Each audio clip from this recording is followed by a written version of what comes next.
আসসালামু আলাইকুম। অত্যন্ত দুঃখ বরা, অর্থাৎ মানে কী পরিমাণ সমস্যায় আছি সেটা আসলে বলারও বাইরে।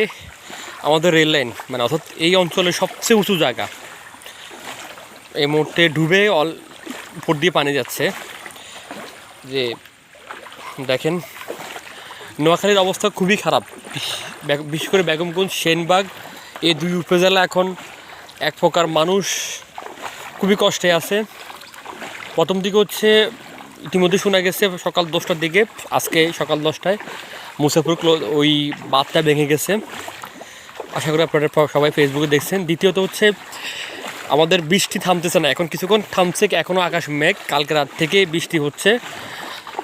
এই দুইটা চলতেছে, বা ফেনীর পানি এদিকে আসতেছে। এই মুহূর্তে ফেনীর চেয়েও খারাপ হচ্ছে নোয়াখালী, ফেনীর চেয়েও ভয়ঙ্কর পরিস্থিতি যাচ্ছে। সবচেয়ে উঁচু জায়গাগুলোতে মানুষ যেভাবে থাকার চেষ্টা করছে সেখানেও পানি উঠে যাচ্ছে। এখন বাড়িঘরের এক একটা ঘরের ভিতরে পানি এক হাঁটু, কারো কোমরে, অনেকটা আমি দেখেছি চালের উপরে ওরা অবস্থান করছে, এরকম অবস্থা। আরেকটা সমস্যা হচ্ছে দিনের বেলা যেমন এরকম সমস্যা, রাতের বেলা এখানে বিভিন্ন অঞ্চল থেকে ডাকাত আসতেছে। ডাকাতদের যন্ত্রণা, দিনের বেলা বন্যার যন্ত্রণা, মানে একটা বিভৎসকর সময় কাটাচ্ছে এই মুহূর্তে নোয়াখালীর মানুষ। সবচেয়ে স্মরণকালের সবচেয়ে খারাপ সময় কাটাচ্ছে। ভারতীয় আগ্রাসনের ফলে এই বন্যায় নোয়াখালীর মানুষ সর্বোচ্চ লড়াই করে যাচ্ছে, তাদের সর্বোচ্চটা দিয়ে। এছাড়া সব পণ্যের দাম অনেক বেড়ে গেছে, এই অঞ্চলে খাবার পাচ্ছে না।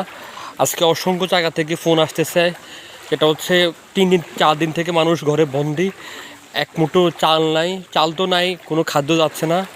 যারা শহরে অবস্থান করছে বিশেষ করে সেখানে অনেকে এসে খাওয়া দিয়ে যাচ্ছে, কিন্তু ভিতরে যারা একদম এখনও পড়ে আছে, কোনোভাবে আটকা পড়ে গেছে, তাদের জন্য কোনো ব্যবস্থা নাই।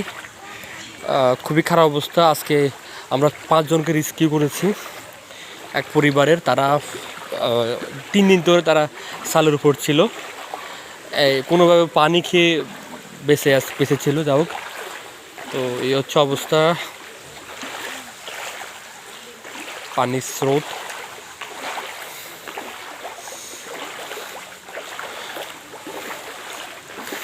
যারা ঢাকা থেকে আসবেন তারা দয়া করে লাইফ জ্যাকেট নিয়ে অবশ্যই আসবেন।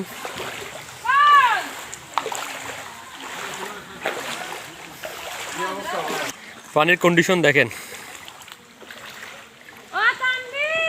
ঢাকা থেকে যারা আসবেন দয়া করে তারা লাইফ জ্যাকেট নিয়ে আসবেন এবং বিভিন্ন অঞ্চলে যাবেন, অবশ্যই সাবধানে যাবেন। সাপের একটা আতঙ্ক আছে আমাদের অঞ্চলে। পানির অবস্থা দেখেন, রাস্তায়, মূল রাস্তায় পানি, এভাবে প্রত্যেকটা